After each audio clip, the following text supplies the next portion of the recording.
L'été approche et tu veux ton summer body, mais tu sais pas trop comment t'y prendre, alors tu es tombé sur la bonne vidéo. Aujourd'hui, je vais donner tous mes conseils et astuces qui m'ont permis de perdre du poids et surtout de perdre du gras tout en gardant une certaine masse musculaire. Mais avant tout, si tu peux juste t'abonner, liker la vidéo et la partager, ce serait très sympa. Donc aujourd'hui, on va voir plusieurs points qui m'ont permis personnellement de perdre beaucoup de gras, donc de passer de plus de 100 kilos à aujourd'hui. Je me suis pesé ce matin 81 kilos, mais on va arrondir à 80 kilos pour que ce soit plus simple. Alors sachant que ces phases de perte de poids ne se sont pas faites en une seule fois, hein. Je suis pas passé de plus de 100 kilos à 80 kilos en une seule fois. Ça a été par plusieurs paliers, on va dire. Donc à chaque fois, je perdais 10 à 15 kilos pour ensuite reprendre quelques kilos, notamment du muscle, et ensuite reperdre, etc. jusqu'à arriver à un physique qui me plaît en termes de muscle et de gras. Alors déjà, en premier point, on va calculer notre métabolisme de base. Donc ça, c'est la chose la plus importante, on va dire, pour savoir combien de calories tu dois consommer sans faire de sport. Donc là, ce sera vraiment le métabolisme sans que tu bouges, sans que tu fasses rien, ce que ton corps dépense en soi si jamais tu étais allongé dans un lit sans bouger. On va utiliser la méthode de Mifflin Saint-Georges, je sais pas trop comment ça se prononce, qui est la suivante. Donc laisse-moi juste regarder mes notes. Alors c'est 10 fois poids du corps en kilos, plus 6,5 fois la taille en centimètres, moins 5 fois l'âge plus 5. Ce qui va donc donner pour moi 10 fois 80, plus 6,25 fois 182, moins 5 fois 26 plus 5, ce qui donne au total 1812,5 kilocalories. Donc là, c'est le total calorique que je consomme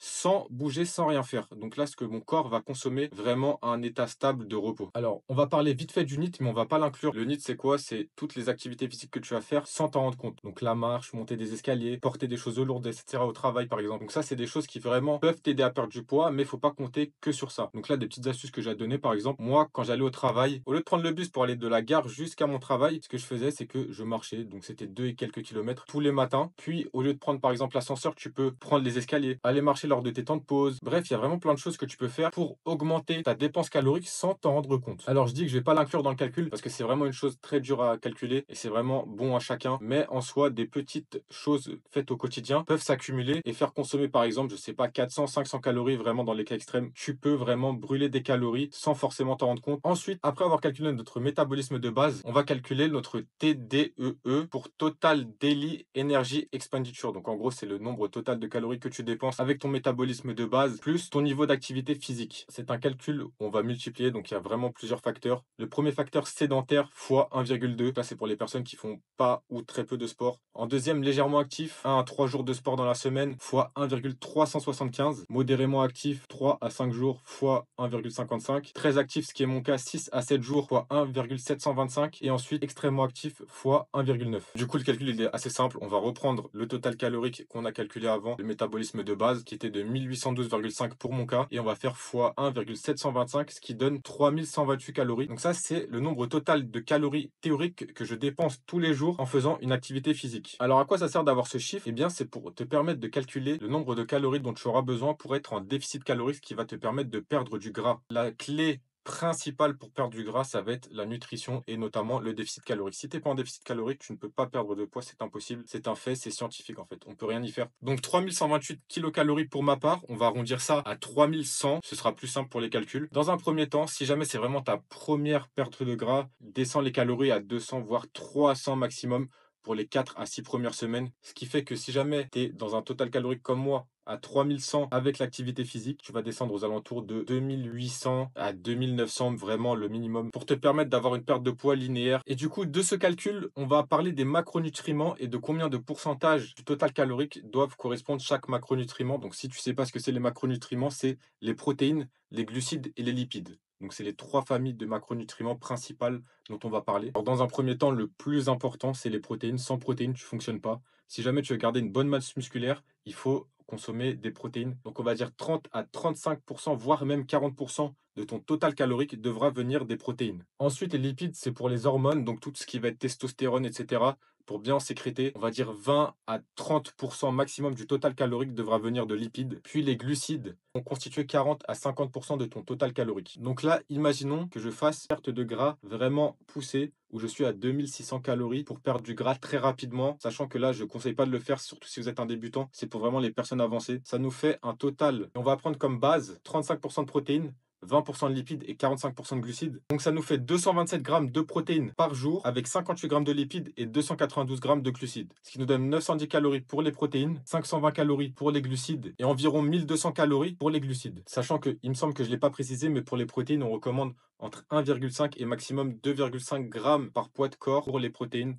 Donc c'est pour ça là que j'ai pris une fourchette très très haute avec 227 grammes de protéines, mais ça va vraiment permettre de garder une masse musculaire assez importante. Donc là, pour la deuxième partie, on va parler de tout ce qui est entraînement, cardio, musculation, sport, etc. Ne considère pas le cardio comme une clé, mais plutôt comme un outil. Ce que je veux dire par là, tu auras ta séance de musculation, de renforcement musculaire, ou peu importe ce que tu veux, et à côté, tu vas rajouter du cardio, des exercices à intensité modérée. Ensuite, pour tout ce qui est d'entraînement musculaire, renforcement musculaire, garde une intensité assez haute. Alors pourquoi? Imaginons qu'on soit dans ton corps. Là, tu manges à ton maintien calorique, ton corps est en mode RAS, rien à signaler, on continue de tourner comme d'habitude, mais là, tu lui donnes moins de nourriture qu'il en a besoin. Qu'est-ce qu'il va faire? Il va aller voir chez les graisses, il va toquer, il va dire: «Les graisses, qu'est-ce que vous faites?» Elles vont dire: «Ah bah nous, on protège des organes et on protège du froid». «OK, je vais aller voir les muscles». «Les muscles, qu'est-ce que vous faites?» «Pas grand-chose en ce moment, hein». «OK, venez, vous allez nous aider à maintenir le quota calorique de la personne», donc ce qui fait que tu vas consommer du muscle.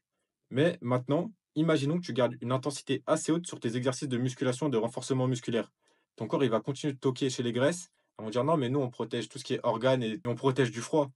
Et là, ils vont toquer chez les muscles. Qu'est-ce que vous faites? Ah, nous, c'est pas possible. On a été trop sollicité aujourd'hui. On peut vraiment pas vous aider. On est en pleine reconstruction. Vraiment, venez pas toquer chez nous. On est surbooké. Et donc, qu'est-ce que ton corps va faire? Il va aller taper dans les graisses. Puisque les graisses ne sont pas utiles sur le moment, il va aller taper dedans, sachant que ton corps ne veut pas brûler de graisse. Lui, ce qu'il veut, c'est vraiment garder un maximum de graisse. S'il peut tout faire pour éviter d'en consommer, il le fera. C'est pour ça qu'on essaie de garder une intensité assez haute dans tout ce qui est renforcement musculaire. On va finir sur la nutrition à proprement parler. Donc, on a calculé notre métabolisme de base et notre métabolisme avec l'activité. Mais maintenant, il faut parler de nutrition. Alors, ce que je conseillerais d'éviter, c'est tout ce qui est produits transformés parce que c'est vraiment ceux qui sont le plus caloriques avec le moins de nutriments. Donc c'est pas forcément très intéressant lors d'une perte de gras, même lors d'une prise de masse d'ailleurs. On essaye de garder un maximum de produits bruts. Donc qu'est-ce qu'un produit brut? C'est un produit qui vient comme il est. Ça veut dire si on va dans la nature, on prend de la viande est comme ça et elle n'est pas transformée. On essaye de consommer un maximum de fruits, de légumes, car ils sont très faibles en calories et ça permet de blinder l'estomac. Ensuite, pour les protéines, si jamais tu n'arrives pas à atteindre ton quota de protéines, tu peux évidemment consommer de la protéine en poudre. Ça, c'est parfait pour t'aider à atteindre ton quota. Donc, tu peux prendre une jusqu'à 3 fois par jour des protéines en poudre. C'est l'un des meilleurs suppléments pour tout ce qui est perte de gras, voire prise de muscle. S'il y avait un seul complément à garder, ce serait les protéines en poudre. Et on va finir par la partie qui fâche, les cheat meals. J'aurais tendance à dire d'éviter les cheat meals ou alors d'en faire un tous les mois.